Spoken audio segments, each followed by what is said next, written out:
بسم اللہ الرحمن الرحیم۔ السلام علیکم۔ میں ڈاکٹر تنویر انور خان آپ کے لیے آج اپنی 38ویں کہانی یعنی 38 کہانی لے کے آئی ہوں، اور وہ ناول ہے میرے جو 1982 میں ماہنامہ حور رسالہ لاہور سے شائع ہوا تھا، اور یہ میری چوتھی کتاب میں یہ ناول شامل ہے۔ سب سے پہلے تو میں اپنے ویورز کا شکریہ ادا کروں گی جو میری اردو فکشن اسٹوریز، ناولز، کہانیاں سن رہے ہیں۔ اگر آپ کو میرا چینل پسند آتا ہے تو پلیز لائک کریں، سبسکرائب کریں اور بیل کے آئیکن کو دبا دیں تاکہ میں جیسے ہی کوئی نئی ناول یا اسٹوری لوڈ کروں تو آپ کو بر وقت مل جائے۔ تو آئیے ہم اپنا ناول سنتے ہیں، تہ خاک۔ اب تہ خاک کے معنی ہیں کہ مٹی تلے۔ یہ میرا ناول چوتھی کتاب وہ کاغذ کی کشتی وہ بارش کے پانی میں موجود ہے۔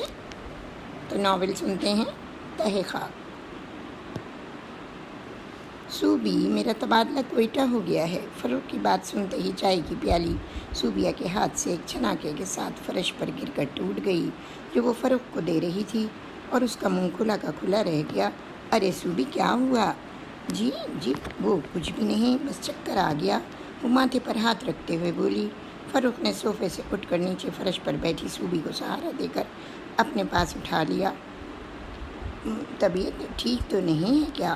جی ہاں، وہ 2-3 روز سے کچھ طبیعت خراب ہے، وہ اس کے سینے سے لگ کر بولی۔ ارے واہ، تم نے تو مجھے بتایا نہیں، وہ اس کے بالوں میں انگلی پھیرتے ہوئے بولے۔ جی ایسی کوئی خاص بات تو نہیں تھی فروخ، امی کہتی ہیں ان دنوں میں ایسی ہی طبیعت خراب رہتی ہے، میں بھلا آپ کو کیا بتاتی۔ ارے واہ، یہ تو بڑی خوشی کی خبر سنا دی تم نے مجھے۔ کب آئے گا میرا نیا مہمان، منا سا پیارا پیارا سا؟ اس کی ٹھوری اوپر کرتے ہوئے فروخ بولا۔ صوبیہ نے شرما کر نظریں نیچے کرتے ہوئے کہا، مجھے کیا پتا۔ تو جانے فروخ، تم آرام کیا کرو، یہ اتنے ڈھیر سارے نوکر چاکر گھر میں منہ دیکھنے کو تو نہیں ہے، مگر آپ کا کام مجھے اپنے ہاتھ سے کرنا اچھا لگتا ہے نا، اس نے بات بناتے ہوئے کہا۔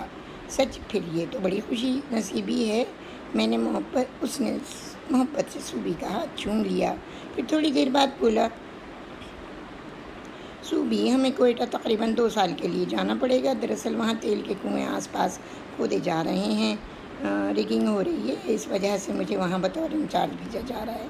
جانتی ہو میرا پروموشن بھی ہو گیا ہے، مجھے بہت بڑا سا بنگلہ ملے گا رہنے کے لیے، تم نوکروں میں سے جسے چاہو ساتھ لے چلو۔ صوبیہ گونگی سی بنی سب کچھ سنتی رہی مگر بول کچھ نہیں رہی تھی۔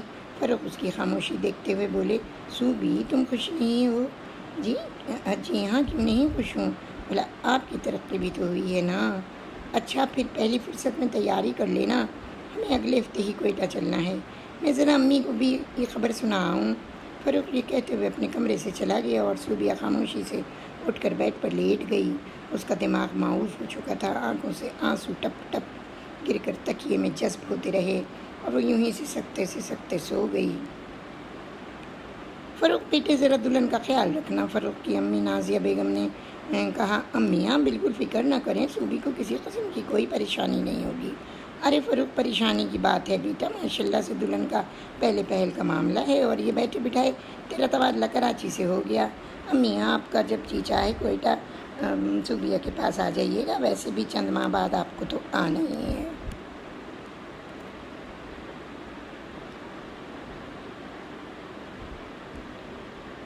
اور پھر وہ آگے بڑھ کر صوبیہ کو گلے لگاتے ہوئے بولی، بیٹی تم خود بھی اپنا خیال رکھنا، اگر کوئٹہ میں سردی کا موسم نہ ہوتا تو میں بھی تمہارے ساتھ چلتی، یہ میرے گٹھیا کا مرض، یہ تو وہاں جا کر اور بڑھ جائے گا۔ امی آپ فکر نہ کریں، جب برف باری ختم ہو جائے تو آپ آ جائیے گا، صوبیہ نے آہستہ سے کہا۔ جیتی رہو بیٹی، اللہ تمہیں ہمیشہ سکھی رکھے اور تمہارا سہاگ ہمیشہ قائم رہے۔ بلان مل کے ایئر کنڈیشن چھوٹے سے ڈبے میں دونوں بڑے سکون سے سفر کر رہے تھے۔ دن کا وقت تو باتیں کرتے اور ریل کے ساتھ ساتھ دوڑتے بھاگتے پیڑوں، نہروں، پہاڑوں کو دیکھنے میں گزر گیا، مگر رات نے جب سیاہی کی چادر پھیلائی اور فروخ کو بھی جمائیاں آنے لگیں تو وہ اس کے ساتھ تاش کی رمی کھیلتے کھیلتے پتے پھینکتے ہوئے بولا، بس بھائی جانے فروخ، اب تو ہم سوئیں گے۔ جی ہاں، وہ بھی پتے پھینکتے ہوئے کہنے لگی، بھائی تم تو سو گی نیچے والی سیٹ پر، میں اوپر جا رہا ہوں۔ شب بخیر فروخ۔ فاروق تو آرام سے اوپر جا کر سو گیا اور صوبیہ اس کے لیے ایک ایک پل بھاری ہو رہا تھا۔ رات کی تاریکی کو چیرتی ہوئی انجن کی چنگاڑی سنائی دے رہی تھی اور ریل کے پہیوں کی پٹریوں پر رگڑنے صوبیہ کے دل میں بھی انتشار پیدا کر دیا۔ وہ خاموشی سے سیٹ پر لیٹ گئی اور پھر وہ خوابوں کی اس حسین وادی میں پہنچ گئی جو اب اس کی منزل نہ تھی۔ کوئٹہ، یہی تو وہ پہاڑوں کے بیچ گھری وادی تھی جہاں اس کے پیار نے جنم لیا تھا۔ 4 سال پہلے جب اس نے میٹرک کا امتحان دیا تھا تو وہ اور اس کے بہن بھائی اپنی ایک منہ بولی خالہ اسما کے گھر آئے تھے۔ اسما بیگم اور صوبیہ کی امی نغمہ بیگم بچپن کی ساتھ پلی بڑی تھی اور کھیلی کودی تھیں۔ صوبیہ کے ابو ایڈوکیٹ صفدر اور اسما بیگم کے شوہر اجمل صاحب نے بھی اچھی دوستی تھی۔ صوبیہ اپنے 4 بہن بھائیوں امی کے ساتھ کوئٹہ آئی تھی۔ وہ بہن بھائیوں میں سب سے بڑی تھی۔ اس سے چھوٹا عامر تھا، پھر ناجی اور پھر شان تھا۔ ایڈوکیٹ صفدر اپنی مصروفیات کی وجہ سے نہ آ سکے تھے۔ بس سالوں بعد اسما بیگم کے بے حد اصرار پر یہ لوگ کوئٹہ گئے تھے۔ اجمل انکل کوئلے کی کانوں میں کام کرتے تھے، اچھی پوسٹ پر تھے۔ وہ لوگ تقریباً 15 سال بعد ایک دوسرے سے مل رہے تھے۔ اسٹیشن پر بہت زوردار طریقے سے خوش آمدید کہا گیا۔ پھر یہ لوگ ایک بڑی سی جیپ میں بھر کر ایک بہت ہی خوبصورت جدید طرز کے بنگلے میں آ گئے اور یہاں صوبیہ، عامر، ناجی اور شان کا ساتھ دینے کے لیے اسما خالہ کی بیٹیاں رابعہ، صابرہ، شازیہ، نگینہ اور بیٹا ناصر تھا۔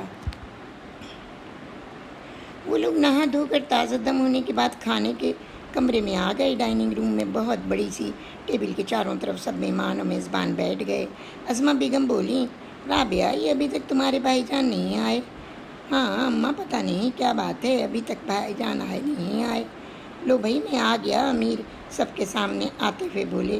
آؤ بیٹے، یہ تمہاری نغمہ خالہ ہیں اور یہ ان کی بیٹی صوبیہ، ناجیہ اور بیٹے شان اور عامر ہیں۔ اور اسی لمحے صوبیہ نے نظریں اٹھا کر اس کی طرف دیکھا۔ آداب خالہ جان۔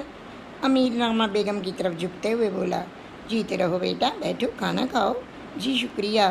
کھانے کے دوران کتنی ہی بار صوبی اور امیر کی نظریں ایک دوسرے سے ملیں اور جھک گئیں۔ رات ان لوگوں کی زبردست محفل ٹی وی لاؤنج میں لگی۔ اسما اور نغمہ بیگم تو بیڈ روم کی طرف چلی گئیں اور سب لڑکے لڑکیاں خوش گپیوں میں محو ہو گئے۔ رابعہ بولی، امی بھائی، آپ آخر اتنی دیر سے کیوں آئے دوپہر؟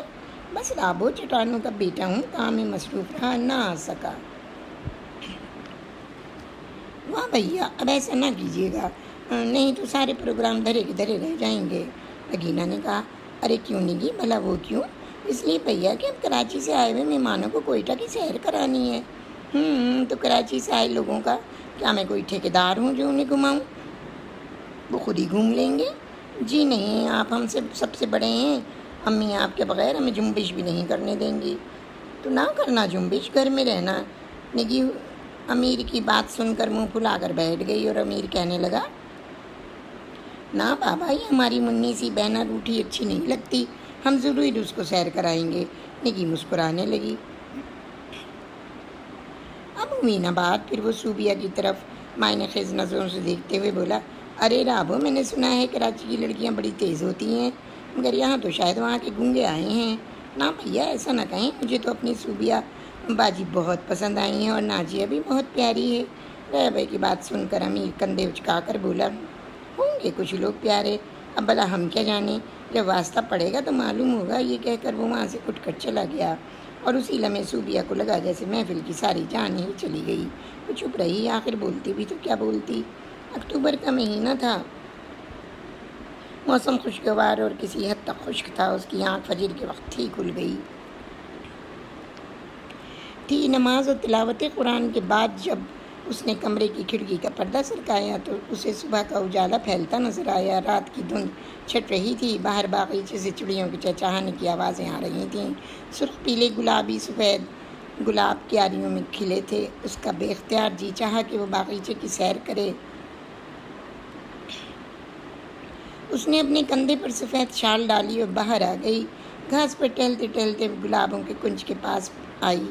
ان کی خوبصورتی میں محو ہو کر وہ وہیں کیاری کے پاس بنی منڈیر پر بیٹھ گئی اور تب اس نے دیکھا سامنے ہی امیر کیمرہ لیے کھڑا تھا۔ Wonderful pose, thank you very much جی۔ وہ ایک دم گھبرا کر اٹھ کھڑی ہوئی۔ ارے نہ سلام نہ دعائی، آپ پر اتنی گھبراہٹ کیوں تاری ہے؟ وہ ہنستے ہوئے بولا، اور صوبیہ واقعی بری طرح نروس ہو رہی تھی۔ اس نے تو کبھی کسی سے اس انداز میں بات نہ کی تھی۔ وہ میٹرک تک لڑکیوں کے کانوینٹ اسکول میں پڑھی تھی۔ بول تو تھی، مگر نہ جانے کیوں جب اس نے امیر کو اپنی تمام تر وجاہت کے ساتھ سامنے کھڑا دیکھا تو وہ بخلا گئی۔ آپ کیا ساری رات سوئی نہیں، باغ میں ٹہلتی رہیں؟ جی نہیں تو میں تو ابھی آئی ہوں۔ شکر ہے کفر ٹوٹا خدا خدا کر کے۔ وہ اندر جانے کے لیے مڑی۔ میں کوئی ہوا تو نہیں ہوں جو آپ مجھے دیکھتے ہی بھاگ کے چلی جا رہی ہیں؟ نہیں، ایسی تو کوئی بات نہیں ہے۔ بہرحال اتنی اچھی تصاویر اتروانے کا بہت بہت شکریہ۔ یہ کہہ کر امیر چلا گیا اور صوبیہ یوں ہی حیران سی کھڑی رہ گئی۔ ناشتے کی میز پر سب بیٹھے تو اسما خالہ نے پوچھا، صوبیہ بیٹی آرام سے تو سوئیں؟ جی ہاں، جی خالہ جان۔ امی سوئی کہاں؟ ساری رات باغ میں ٹہلی ہیں۔ ہاں وہ کیوں بھیا؟ رابعہ ایک دم بولی۔ بھئی مجھے کیا معلوم، صبح میری آنکھ کھلی، باغ میں گیا تو انہیں وہاں پایا، میں سمجھا ساری رات یہ وہیں تھیں۔ امیر کی شرارت صوبیہ ایک دم بوکھلا گئی۔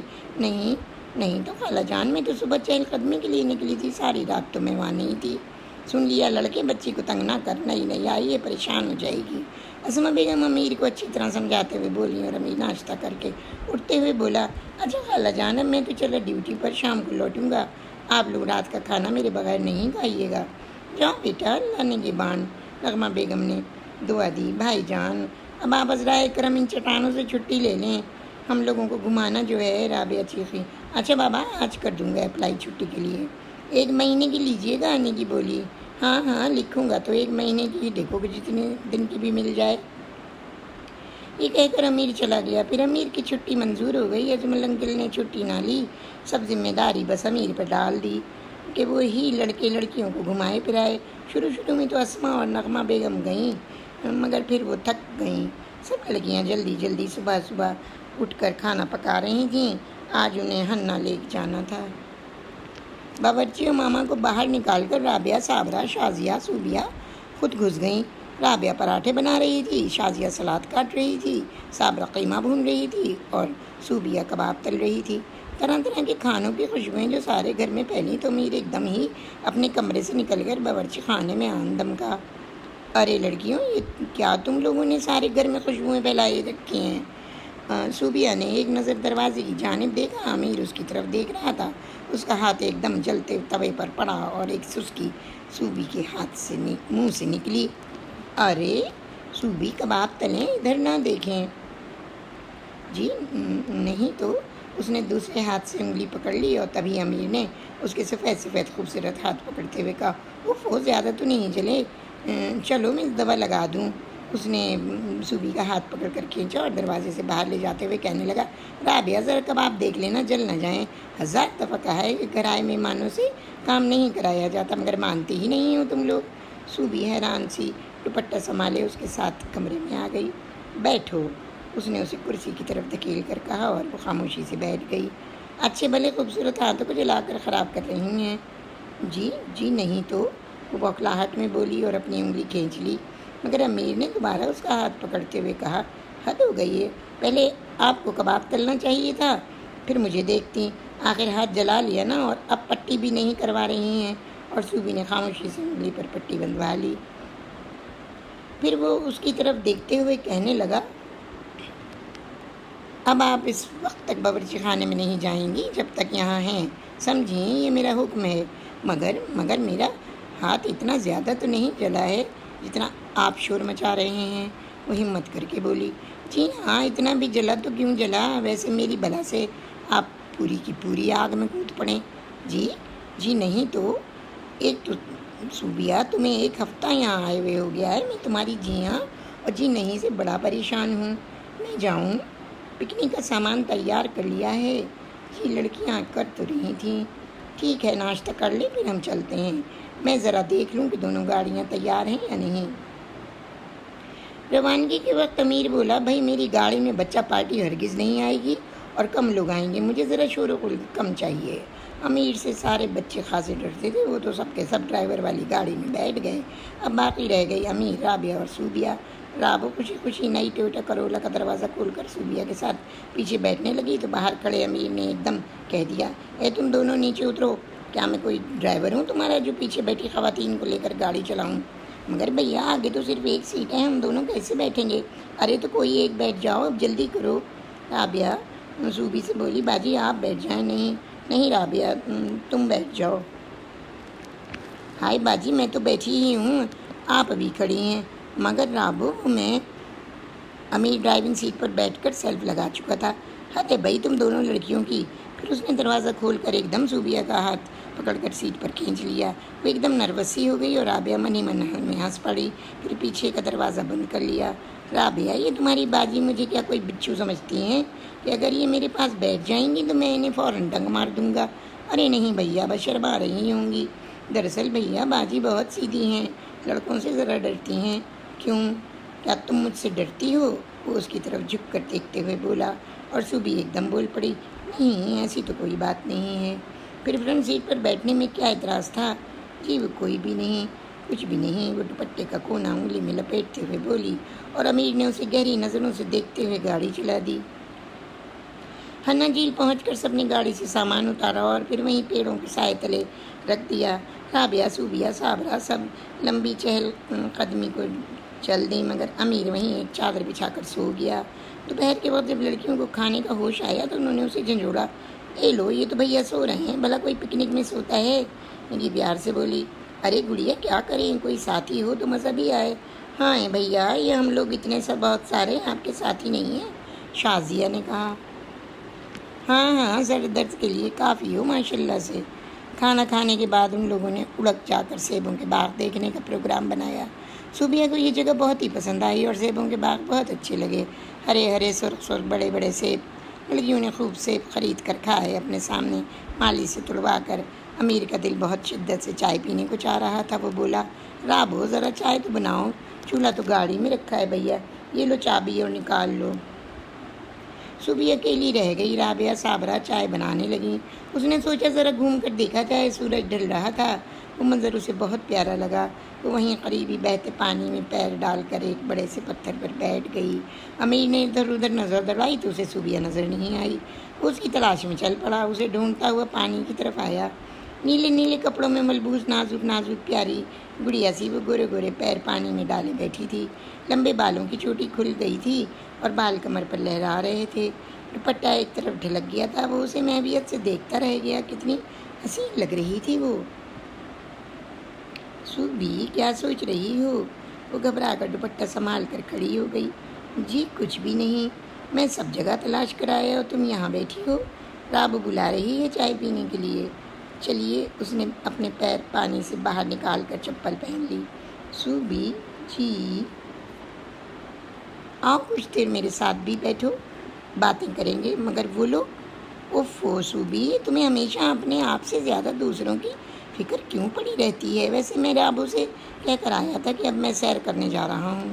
امیر نے صوبی کا ہاتھ پکڑ کر وہیں پتھر پر بٹھا لیا اور خود بھی جوتے اتار کر پتلون کے پانچے اوپر چڑھا کر بیٹھ گیا۔ صوبی کو بھی ناچار بیٹھنا پڑا۔ صوبی جی یہ تم اتنی پیاری پیاری چیز اتنے سالوں سے کہاں چھپی تھیں؟ وہ پیار سے بولا۔ جی وہ کراچی میں، گھبرا کر صوبیہ بولی، کراچی میں اتنی پیاری چیزیں پائی جاتی ہیں، میں نے تو کبھی سوچا بھی نہ تھا۔ آپ کراچی کبھی نہیں آئے؟ نہیں بس یہیں انہیں پہاڑوں کی چٹانوں میں بچپن سے جوانی کی حدود میں داخل ہوا ہوں۔ کبھی ہم لوگوں کا ذکر بھی اسما خالہ نے نہیں کیا۔ ہاں سنتا تو چلا آیا تھا کہ کوئی نغمہ آنٹی کراچی میں ہے، مگر یہ نہیں معلوم تھا کہ ان کی تم جیسی پیاری پیاری لڑکی بھی ہے، ورنہ ضرور آتا۔ صوبیہ چپ چپ سی بیٹھی تھی، گھبرائی گھبرائی سی۔ امیر اس کے اس قدر قریب بیٹھا تھا، اس کا چہرہ شرم سے گلابی ہو رہا تھا۔ صوبی جی تم جلد چلی جاؤ گی؟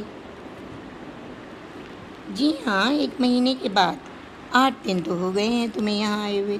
جی وہ ہولے سے بولی، آؤ چلیں۔ چلیے۔ تھوڑی ہی دیر بعد وہ لوگ اڑک سے اپنے گھر ٹھنڈی سڑک کی طرف آ رہے تھے۔ بڑے بڑے پیڑوں کے سائے تلے ان کی ٹوئیٹا جا رہی تھی۔ پھر ایک جھٹکے کے ساتھ وہ بنگلے کے سامنے کار روکتے ہوئے بولا، اب بھاگو تم لوگ، میں تو ریسٹ کرنے جا رہا ہوں، تھک گیا ہوں۔ چمن اور زیارت کی سیر میں بھی سب کو بہت مزہ آیا تھا۔ اب صوبیہ وغیرہ کے جانے میں صرف 1 ہفتہ باقی رہ گیا تھا۔ وہ لوگ ڈرائنگ روم میں بیٹھے گانے وغیرہ سن رہے تھے۔ رابعہ کہنے لگی، بھیا ہمیں مائنس دکھانے نہیں لے جائیں گے؟ تم تو 1000 بار جا چکی ہو۔ بھیا صوبی باجی اور ناجیہ عامر ان لوگوں کو تو دکھانا ہے نا۔ یہ وہاں جا کر ڈر جائیں گی، عامر تو میرے ساتھ جا چکا ہے۔ اور ابو صوبیہ کے گلے میں اور رابو صوبیہ کے گلے میں باہیں ڈال کر بولی، کیوں باجی آپ ڈر جائیں گی؟ سچ بڑا مزہ آتا ہے، کوہ مرتار ہے نا، وہاں بھی چلیں گے تو چلو۔ سوچ لو بھائی، راستہ بڑا خطرناک ہے، وہاں کا ڈر گئی تو کیا ہوگا؟ اب ایسی بھی کوئی بات نہیں ہے، صوبیہ آہستہ سے بولی۔ دوسرے ہی روز وہ لوگ کوئلے کی کانوں کی طرف روانہ ہو رہے تھے۔ 2 جیپیں آئی تھیں۔ ہم جیپوں میں چلیں گے، صوبیہ ہولے سے بولی۔ ارے تو اور کیا، پیدل جاؤ گی؟ امیر شرارت سے بولا۔ جی نہیں تو چلو بیٹھو، امیر اس کا ہاتھ پکڑ کر اسے فرنٹ سیٹ کی طرف کرتے ہوئے بولا، تاکہ اگر جیپ سے اچک کر باہر گرو تو مجھے پتہ چل جائے۔ جیپ باہر؟ وہ حیرانی سے بولی، بھائی دراصل دھچکے بہت لگتے ہیں، اس لیے پہاڑی راستوں میں ذرا مضبوطی سے پکڑ کر بیٹھنا پڑتا ہے۔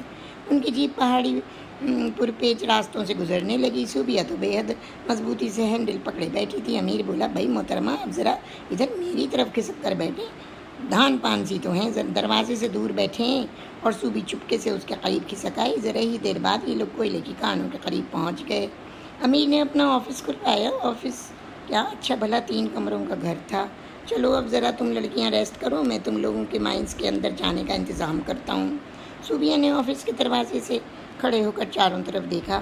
پہاڑی پہاڑ تھے، قریبی چھوٹی چھوٹی ریل کی پٹریوں پر کوئلہ ڈھونے والی ٹرالیز چل رہی تھیں۔ پہاڑ کے اندر جانے کا راستہ سرنگ کی صورت میں گول محراب کسی صورت کا تھا۔ نیوی بلو لباس میں مزدور ٹرالیز پر آ جا رہے تھے۔ جگہ جگہ کالے کالے کوئلے کے ڈھیر لگے تھے۔ صوبیہ نے ایک لمحے کو سوچا کہ اتنا اسمارٹ وجی امیر اس کالے کوئلے کی کان میں کام کرتا ہے۔ ابھی وہ یہ سوچ ہی رہی تھی کہ وہ ایک دم اس کے سامنے آ گیا۔ رابعہ بولی، بھیا اندر چلیں؟ ہاں ایسا کرو کہ تم لوگ یہ آکسیجن ماسک لے لو اور یہ ہیڈ لائٹس لگا لو، پھر ہم اندر چلتے ہیں۔ جلدی جلدی سب بچوں اور بڑوں نے ہیڈ لائٹس وغیرہ لگا لی۔ کسی کو ڈر لگ رہا ہو تو وہ یہیں رک جائے۔ امیر کا اشارہ صوبیہ کی طرف تھا۔ رابعہ سمجھ گئی اور بولی، واہ بھیا اب ہماری باجی کوئی اتنی بھی ڈرپوک نہیں ہے۔ بھائی تم جانو، اور یہ میں کیا تبصرہ کر سکتا ہوں؟ ویسے یہ بتاؤ کہ پیدل چلو گی یا ٹرالی پر؟ بس تھوڑی دور پیدل اور تھوڑی دور ٹرالی پر۔ چھوٹی سی ریل نما ٹرالی پر یہ سب لوگ کھڑے ہو گئے اور وہ چھک چھک کرتی کالی سرنگ میں داخل ہو گئی۔ کچھ راستے تو سرنگ میں لائٹس تھیں، پھر اندھیرا تھا۔ اندر ذرا دور جا کر وہ لوگ پیدل چلنے لگے۔ مزدور اپنے ہتھوڑے اور چھینی سے پہاڑوں کا سینہ چھلنی کر کے کالا پتھر نکال رہے تھے۔ صوبیہ نے یہ سب کچھ دیکھا اور اسے بہت عجیب سا لگا۔ امیر انہیں کافی اندر تک لے گیا، پھر وہ لوگ واپس آ گئے۔ دراصل کوئلے کی گرد کی وجہ سے صوبی کو کھانسی شروع ہو گئی تھی۔ وہ تو کھلی فضا میں آ کر آرام سے سانس لینے لگی۔ ڈر گئیں ان کالے کالے پہاڑوں سے؟ امیر اس کے نزدیک آ کر بولا۔ جی نہیں تو بس وہ اندر ذرا سی سفوکیشن ہو رہی تھی۔ شاید تم الرجک بھی ہو کوئلے کی دھانس سے۔ ممکن ہے کیونکہ میں ایسے ماحول میں پہلے کبھی نہیں گئی۔ اگر یہاں آتی رہو گی تو اس ماحول کی عادی ہو جاؤ گی، امیر شرارت سے بولا اور صوبیہ نے شرما کر منہ دوسری طرف پھیر لیا۔ بابو اب ایسا کرو کہ تھوڑا ریسٹ کرو، اس کے بعد مردار پہاڑ پر چلیں گے۔ ٹھیک ہے بھائی جان، نوکر سبزی تیار کر کے لے آئے، پھر کھانا کھائیں گے۔ امیر نے رابعہ کو اطلاع دی اور صوبی حیرانی سے بولی، یہ سجی کیا ہوتی ہے؟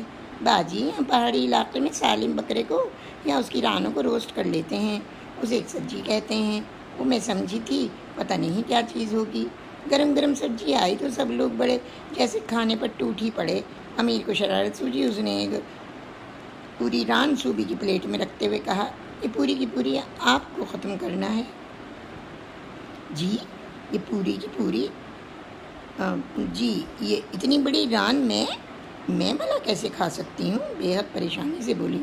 ارے کیا کیوں نہیں سکتی؟ میں تو پورا بکرا کھا جاتا ہوں، یہ تم ایک ران نہیں کھا سکتی ہو؟ پورا بکرا آپ کھا لیتے ہیں؟ ہاں کیا تم نے کبھی کراچی میں نہیں کھایا؟ جی وہ گوشت کھایا ہے، صرف پورا بکرا تو وہاں کوئی پہلوان بھی نہیں کھا سکتا ہوگا، جبھی تو اس قدر دھان پانسی ہیں آپ۔ چلیے اب کھائیے۔ مگر امیر میں نہیں کھا سکتی اتنا زیادہ۔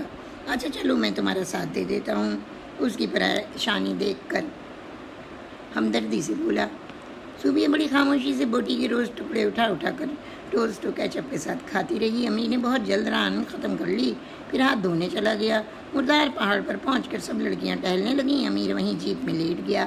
اب تم لوگ گھوم لو اس چٹیل میدان میں تو مجھے جگا دینا، پھر واپس لے چلوں گا۔ رابعہ صبح کو پہاڑ کی زبردست سیر کا شوق چڑھا تو وہ لوگ پہاڑ کی دوسری طرف دیکھنے کے شوق میں نیچے اترتی چلی گئیں۔ پہاڑ زیادہ خطرناک نہیں تھا، آرام سے نیچے آ گئیں اور بس یوں ہی ٹہلنے لگیں۔ جگہ جگہ پہاڑوں پر جنگلی سرخ پیلے پھول اور جھاڑیاں اگی ہوئی تھیں۔ رابعہ نے جو اوپر نظر کی تو چاروں طرف پہاڑی پہاڑ تھے۔ ہائے باجی، شام کے 4 بج رہے ہیں، اب واپس چلیں؟ ہاں اب چلو، تمہیں یاد ہے نا ہم کس پہاڑ سے نیچے اترے تھے؟ باجی مجھے تو بالکل یاد نہیں، رابو چاروں طرف دیکھتے ہوئے بولی اور صوبیہ گھبرا گئی۔ رابو اب ہم اوپر کیسے جائیں گے؟ ہاں اگر غلط پہاڑ پر چڑھ گئے تو وہ لوگ ہمیں نہیں ملیں گے۔ رابعہ خاصی پریشان تھی، اور میرے تو پیروں میں بھی درد ہو رہا ہے، سینڈل سے تمام چھالے پڑ گئے، شاید ہم اس طرف سے آئے تھے۔ یہ تو بہت اونچا ہے رابو، میں تو بے حد تک گئی ہوں، ذرا سا تو چلیں باجی۔ وہ لوگ کچھ آگے تک چلیں، پھر رابو بولی نہیں یہ راستہ نہیں ہے، یہ تو بڑا ٹیڑھا ہے، ہم جس پہاڑ سے نیچے آئے تھے وہ تو بڑا اچھا راستہ تھا۔ تو کیا اب واپس اترے؟ ہاں اور کیا، اور صوبیہ نیچے اتر کر ایک پتھر پر بیٹھ گئی۔ رابو تم پہلے بھی یہاں آئی ہوگی، میں تو پہلی دفعہ آئی ہوں، راستہ ڈھونڈو، ذرا ہی دیر میں شام ہو جائے گی۔ باجی ایسا کریں، آپ بہت تک گئی ہیں، میں ڈھونڈتی ہوں راستہ، پھر آپ کو آواز دوں گی۔ تھوڑی ہی دیر بعد رابو نے راستہ ڈھونڈ لیا اور پھر آواز لگائی، آ جائیں باجی، یہ راستہ ہے۔ مگر صوبیہ سے تو اب ایک قدم بھی نہیں چلا جا رہا تھا۔ رابعہ میں نہیں جا سکتی۔ مگر باجی جانا پڑے گا، رات پڑ گئی تو یہاں جنگلی جانور آ جاتے ہیں۔ اور صوبیہ کہنے لگی، مگر ان سینڈلوں سے تو ایک قدم بھی اٹھانا محال ہے، اور یہ اتنی بہت سی خاردار جھاڑیاں ہیں، میں کیسے جاؤں اوپر؟ رابو کچھ سوچ کر بولی، باجی میں فٹافٹ اوپر جا کر آپ کے لیے کسی کی فلیٹ چپل یا جوتا پھینکتی ہوں، آپ پہن کر آ جائیے گا، یا کسی کے ہاتھ بھیجتی ہوں۔ ہاں یہ ٹھیک ہے، مگر رابو جلدی بھیجنا چپل، مجھے ڈر لگے گا اکیلے۔ نہیں باجی زیادہ دیر نہیں لگے گی۔ رابو تو ٹینس شوز میں تھی، آسانی سے اوپر چڑھتی چلی گئی، اور جاتے ہی اس نے دیکھا کہ سارے لوگ بے حد پریشان کھڑے تھے۔ امیر چیخا، کہاں سے آ رہی ہو؟ وہ صوبی کہاں ہے؟ بھیا وہ صوبی اور میں پہاڑ سے نیچے اتر گئے تھے، پھر ہم راستہ بھول گئے، اب وہ وہیں ہے۔ رابو اپنی پھولی ہوئی سانس پر قابو پاتے ہوئے بولی اور میرے غصے سے چیخا، کیا وہ وہاں ہے نیچے؟ رابو کی بچی جانتی ہے یا جنگلی جانور بھی ہوتے ہیں؟ تو اسے اکیلا چھوڑ کر آ گئی؟ بھیا خدا کے واسطے غصہ نہ کریں، دراصل ان سے سینڈل کی وجہ سے چلا نہیں جا رہا تھا، آپ یہ میرے ٹینس شوز لے جائیے، انہیں لے آئیے۔ وہ ہاتھ جوڑتے ہوئے بولی، اف یو سلی گرل، بھیا خدا کے واسطے ناراض نہ ہو پلیز، بھیا جلدی جائیے۔ اچھا تم لوگ ایسا کرو کہ گاڑی میں بیٹھ کر ڈرائیور کے ساتھ یہاں سے نکلو، رات کا وقت نہ شروع ہو جائے، بچے ڈر جائیں گے۔ مگر بھیا آپ، رابو پریشانی سے بولی، میں صوبی کو لے کر جلد از جلد اجالے آنے کی کوشش کروں گا۔ بھیا یہ پانی کی بوتل بھی رکھ لیں، اور یہ میری شال بھی۔ امیر نے ایک کاندھے پر بوتل لٹکائی اور ایک کاندھے پر بندوق جو اس نے جیب سے نکالی تھی۔ وہ احتیاطاً بندوق شکار کی غرض سے اور حفاظت کی غرض سے لے آیا تھا۔ ڈرائیور کو تاکید کر دی کہ سنبھال کر بچوں کو لے کر جائے۔ وہ رابعہ کے بتائے ہوئے راستے سے نیچے کی طرف دوڑا۔ اس نے ٹینس شوز پہنے تھے، آرام سے نیچے اتر گیا۔ صوبیہ پہاڑی کے اوپر سے جوتوں کی راہ دیکھتے دیکھتے تھک گئی تھی۔ ایک انجانے خوف سے اس کا دل دھڑکنے لگا، کہیں رابو کا یہ راستہ بھی غلط تو نہیں تھا، کہیں وہ اوپر جا کر کسی مصیبت میں تو نہیں پڑ گئی۔ طرح طرح کے خیالات اس کے ذہن میں آنے لگے۔ اس کی آنکھوں سے خوف کے مارے آنسو ٹپ ٹپ گرنے لگے۔ اگر ایسے میں کوئی جنگلی پہاڑی جانور آ جائے تو وہ کیا کرے گی؟ خوف سے اسے کپ کپی لگ گئی۔ شام کے 5:30 بج رہے تھے، وہ تو صرف ایک پتلے سے سویٹر میں تھی۔ امیر نے اسے پتھر پر بیٹھے دیکھ لیا تھا۔ اس نے ایسے ہی ایک ہوائی فائر کر دیا، اور فائر کی آواز سن کر تو صوبی خوف کے مارے بے ہوش ہو کر وہیں گر پڑی۔ امیر نے اسے گرتے ہوئے دیکھ لیا تھا۔ وہ 2-4 چھلانگیں مار کر اس کے پاس پہنچ گیا۔ صوبی، کیا ہوا؟ مگر صوبی کے تو ہاتھ پیر خوف کے مارے ٹھنڈے ہو رہے تھے اور کپ کپی تاری تھی۔ امیر نے اس کا سر اپنی گود میں رکھ کر شال اڑا دی، پھر پانی کے چھینٹے منہ پر مارے اور ذرا سا پانی حلق میں ڈالا۔ تقریباً 10 منٹ کے بعد جب امیر نے اس کے نازک نازک ہاتھوں اور تلوؤں کو اپنی ہتھیلی سے مل کر گرمی پہنچائی تو صوبیہ نے گھبرا کر آنکھیں کھول دیں، اور جب اپنا سر امیر کی گود میں دیکھا تو وہ ایک دم گھبرا کر اٹھ بیٹھی۔ آپ امیر؟ خدا کے واسطے مجھے یہاں سے لے چلے، مجھے ڈر لگ رہا ہے۔ وہ بری طرح سے سک پڑی۔ امیر نے اس خوف سے لرزتی کانپتی لڑکی کو اپنے چوڑے چکلے سینے سے لگا لیا اور وہ امیر کی باہوں میں سمٹ کر بری طرح رو پڑی۔ بس بس صوبی، اب بس کو کرو، میں تمہیں لینے آیا ہوں، چلو رات نہ ہو جائے، ہمیں جلد از جلد یہاں سے نکلنا ہے۔ امی، مجھ سے تو چلا بھی نہیں جا رہا۔ یہ لو، یہ جوتے پہن لو، ذرا تھوڑا سا پانی اور پی لو، پھر میرا ہاتھ پکڑ کر خاموشی سے ساتھ آ جاؤ۔ صوبی نے جلدی سے سینڈل اتار کر رابعہ کے جوتے پہنے، پانی پیا اور پھر امیر کا سہارا لے کر آہستہ آہستہ اوپر چڑھنے لگی۔ اس کے قدم لڑکھڑا رہے تھے اور ایک جگہ تو وہ گرتے گرتے بچی۔ اگر امیر اسے جلدی سے نہ کھینچ لیتا تو وہ نیچے گر پڑتی۔ بڑی مشکل سے وہ لوگ جیپ تک پہنچے اور پھر وہیں جیپ کے پاس سانس لینے کو بیٹھ گئے۔ صوبی کا برا حال تھا۔ امیر نے ایک اور ہوائی فائر کیا اور بولا، شاید تم میرے فائر سے ڈر کر بے ہوش ہو گئی تھی۔ ہاں، اگر آپ نہ آتے تو شاید میں تو مر ہی جاتی۔ توبہ توبہ، ایسی پیاری ہستی کو کم از کم امیر تو نہیں مرنے دیتا۔ وہ فائر تو میں نے جنگلی جانوروں کو بھگانے کے لیے کیے تھے۔ ہمیں اب چلنا چاہیے، رات ہو رہی ہے۔ ہاں چلو، طبیعت تو ٹھیک ہے نا تمہاری؟ ہاں جی، اب میں بالکل ٹھیک ہوں۔ تھوڑی ہی دیر بعد ان کی جیپ پہاڑی راستوں پر واپس جا رہی تھی۔ امیر بولا، صوبی، ایک بات پوچھوں؟ جی۔ اگر میں نغمہ خالہ سے تمہیں اپنے لیے مانگ لوں تو تمہیں کوئی اعتراض تو نہیں ہوگا؟ جی۔ صوبی اس اچانک سوال سے سٹپٹا گئی اور خاموش ہو گئی۔ تم چند روز بعد چلی جاؤ گی، میں اسی لیے تم سے پوچھنا چاہتا ہوں۔ بولو صوبی، تم مجھے پسند کرتی ہو یا نہیں؟ اور جب صوبی کی طرف سے مسلسل خاموشی رہی تو اس نے ایک جگہ گاڑی روک دی۔ صوبی گھبرا گئی۔ گاڑی کیوں روکی آپ نے؟ اس لیے کہ مجھے اپنے سوال کا جواب ہاں یا نہ میں چاہیے۔ مگر امی، یہ سب باتیں تو بڑوں کے طے کرنے کی ہوتی ہیں، میں بھلا آپ کو کیا بتاؤں؟ اس نے سرخ ہوتے ہوئے کہا اور نظریں جھکا لیں۔ تب امیر نے اس کی ٹھوڑی اٹھاتے ہوئے پیار بھری نظروں سے دیکھتے ہوئے کہا، صوبیہ، تم راضی ہو تو تمہاری امی بھی مان جائیں گی۔ میں بہت خوش ہوں صوبی، بہت خوش۔ تم نے جاتے جاتے میرے دل کا بوجھ ہلکا کر دیا۔ اچھا، اب خدا کے واسطے گاڑی چلائیے، رات ہو جائے گی تو سب پریشان ہوں گے۔ بس ابھی لو، ہم بہت جلد گھر پہنچ جائیں گے۔ آدھے گھنٹے کے خاموش سفر کے بعد جب مغرب کے وقت یہ لوگ گھر پہنچے تو سب نے خدا کا شکر ادا کیا۔ اس روز کے بعد ان لوگوں نے اپنا گھومنا پھرنا باڑے تک ہی شاپنگ تک محدود رکھا۔ صوبی اور امیر کی پھر تنہائی میں ملاقات نہ ہوئی، مگر دونوں ہی اپنی اپنی جگہ خوش تھے۔ نغمہ بیگم، ناجیہ وغیرہ سامان کی پیکنگ میں مصروف تھے اور صوبی اداس سی باہر لان میں آ گئی۔ امیر کسی کام سے باہر گیا ہوا تھا، اسی وقت واپس آیا، کار پارک کر کے سیدھا اس کے پاس چلا آیا۔ ارے صوبی، تم یہاں؟ صوبی نے نظریں اٹھا کر دیکھا تو امیر کو اس کی آنکھوں سے آنسو بہتے ہوئے نظر آئے۔ تم رو رہی ہو؟ جی نہیں تو، اس نے جلدی سے انگلیوں سے آنسو پوچھ لیے۔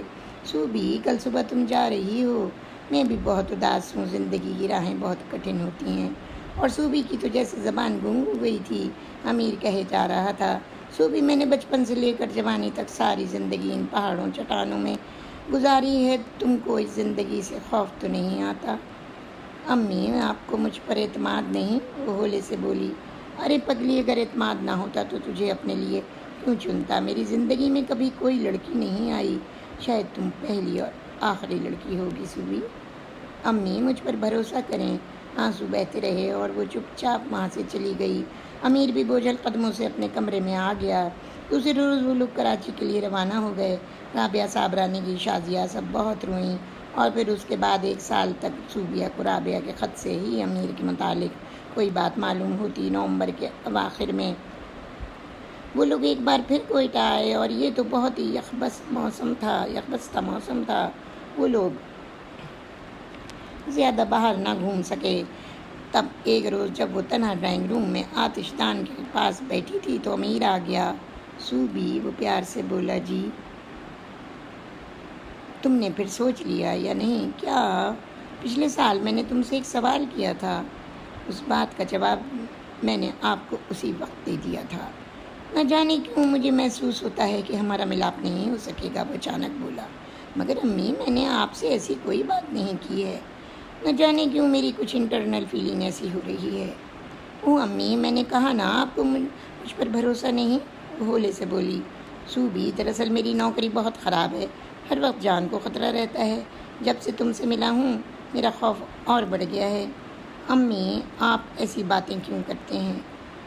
وہ منہ پھیر کر بولی اور تب امیر اٹھ کر اس کے نزدیک آ گیا اور کاندھے پر ہاتھ رکھ کر بولا، صوبیہ مجھے تم پر بھروسہ ہے، اگلی دفعہ ہم لوگ انشاءاللہ تمہیں لینے آئیں گے، ہمیشہ ہمیشہ کے لیے۔ اور صوبیہ نے گردن جھکا لی۔ نغمہ بیگم کے کراچی جانے کے بعد 1 مہینے کے اندر اندر اسما بیگم نے امیر کے رشتے کا پیغام صوبیہ کے لیے بھیج دیا۔ اسما بیگم کا خط پا کر نغمہ بیگم بہت خوش تھیں۔ صوبیہ کے ابو کو بھی یہ رشتہ بہت پسند آیا۔ نغمہ بیگم نے ناجیہ کے ذریعے صوبیہ سے پوچھوایا۔ ناجیہ سیدھی اس کے کمرے میں پہنچی۔ باجی وہ خوشی سے بھرپور لہجے میں بولی، کتاب پر سے نظریں اٹھا کر صوبیہ نے ہولے سے کہا اور ناجیہ نے اچک کر کتاب اس کے ہاتھ سے لے لی۔ بدتمیزی ہے گڑیا۔ بدتمیزی نہیں باجی، خوشخبری ہے، بکو ذرا جلدی سے۔ اچھا بابا، اگر آپ ناراض ہوتی ہیں تو میں چلی امی سے کہہ دوں گی کہ باجی کو میر بھائی کا بھیجا ہوا رشتہ قطعی پسند نہیں ہے، انکار کر دیں۔ ناجیہ دروازے کی طرف جانے کے لیے مڑی تو صوبیہ نے فوراً آواز دے ڈالی، ارے ناجیہ گڑیا مجھے معاف کر دو، بتاؤ کیا بات ہے؟ بات تو میں آپ کو بتا چکی ہوں، آپ جواب دیں ہاں یا نہ۔ تو پھر اس اسما خالہ کو خط لکھ دیا جائے۔ صوبیہ کا چہرہ شرم سے سرخ ہو گیا اور اس کی گلابی رنگت دیکھ کر ناجیہ بولی، ہائے باجی، یس کہہ دوں یا نو؟ سنو گڑیا، امی سے کہنا جیسا وہ مناسب سمجھیں ویسا کریں۔ ویسے تو انکار کر رہی ہیں باجی، ناجیہ شرارت بھرے لہجے میں بولی۔ کیا انکار؟ مگر ناجیہ کیوں؟ اس لیے باجی کہ کراچی میں لڑکوں کی کمی تو نہیں ہے جو اتنی دور تمہیں بھیج دیں۔ مگر گڑیا ایسی بات ہے تو امی نے میری رائے کیوں معلوم کی ہے؟ اگر تم ہاں کر دو تو پھر وہ کچھ غور کر سکتی ہیں، کہو تو میں تمہاری سفارش کر دوں دولہا بھائی کے لیے۔ ہشت پگلی۔ اچھا تو پھر یس ہے، یہ کہتے ہوئے ناجیہ کمرے سے نکل کر بھاگ گئی۔ اور پھر کچھ ہی روز بعد کوئٹہ سے پورا قافلہ امیر سے صوبیہ کی منگنی کی رسم ادا کرنے آ گیا۔ صوبیہ کو گلابی کم خواب کا جوڑا پہنایا گیا۔ ہیرے کی انگوٹھی اسما بیگم نے صوبیہ کی انگلی میں پہنائی اور پھر بے شمار دعائیں دیں، اس کی بلائیں لے ڈالیں۔ رابعہ، صابرہ، شازیہ، نگینہ، ناجیہ سبھی تو خوش تھیں۔ وہ اپنے کمرے میں دلہن بنی بیٹھی تھی کہ رابعہ آ گئی۔ السلام علیکم میری پیاری پیاری بھابھی جان۔ وعلیکم السلام، ہولے سے کہہ کر صوبیہ نے شرما کر سر جھکا لیا۔ کیسی پیاری لگ رہی ہیں آپ، امیر بھیا تو آپ کو دیکھتے ہی بے ہوش ہو جائیں گے۔ صوبیہ شرم سے اور زیادہ جھک گئی۔ ہم ابھی سے بتائے دیتے ہیں، جیسے ہی BA کے امتحان ختم ہوں گے فوراً کوئٹہ سے آ جائیں گے، بالکل رعایت نہیں دیں گے۔ ابھی وہ لوگ باتیں کر ہی رہی تھی کہ نہ جانے کہاں سے امیر آ گیا۔ صوبیہ نے تو شرما کر ایک دم اپنا منہ گھٹنوں میں چھپا لیا۔ امیر کو دیکھتے ہی اس کے اشارے پر رابعہ بھاگ گئی اور امیر ہولے سے بولے، صوبی منگنی مبارک ہو۔ آپ کو بھی مبارک ہو، ہولے سے بولی۔ بھئی اب یوں نہ شرماؤ، ہمیں جی بھر کے اپنی دلہن کو دیکھ لینے دو، کیا خبر پھر ہم اس دلہن کو یوں اس روپ میں نہ دیکھ سکیں۔ اور صوبیہ حیران سی امیر کو دیکھنے لگی۔ امی آپ اداس ہیں؟ ارے نہیں میں اداس نہیں جان، بس نہ جانے کیوں ابھی ایک انٹرنل فیلنگ ایسی ہے جو یہ کہہ رہی ہے کہ ہم ایک دوسرے کو پا نہیں سکیں گے۔ امی کیا اس منگنی کے اعلان کے بعد بھی آپ یہ سمجھتے ہیں کہ میں آپ کو نہیں ملوں گی؟ ارے نہیں پگلی، تم میری تو ہو، مگر سنو صوبی، اگر میں شادی سے پہلے خدا نخواستہ مر جاؤں تو تم میرے نام پر بیٹھی نہ رہنا، دوسری جگہ شادی کر لینا۔ امی آپ کیسی باتیں کر رہے ہیں؟ اور صوبی اگر میں تمہیں حاصل نہ ہو سکوں تو بالکل غم نہ کرنا، بس اگر کبھی کوئٹہ اپنے شوہر کے ساتھ آنا ہو تو میری قبر پر ضرور فاتحہ پڑھنا۔ جانتی ہو میں اس پر اپنی موت کے بعد کیا شعر لکھنے کی وصیت کروں گا، اور جو صرف تمہارے لیے ہوگا تاکہ تم اس قبر کی پہچان کر سکو۔ جانتی ہو وہ شعر کیا ہوگا؟ مجھے دفن کر چکو جس گھڑی تو یہ اس سے کہنا کہ اے پری، وہ جو تیرا عاشق زار تھا تہ خاک اس کو سلا دیا۔ امیر چپ ہو جاؤ، خدا کے واسطے چپ ہو جاؤ، یہ تم کیسی باتیں کر رہے ہو؟ مجھے تو کچھ بھی سمجھ میں نہیں آ رہا۔ وہ بری طرح سے سک پڑی اور تب امیر اپنی سوچوں کے دائرے سے باہر نکلا۔ رانی میری جان، نہ جانے کیوں میں تم سے یہ سب باتیں کہنا چاہ رہا تھا،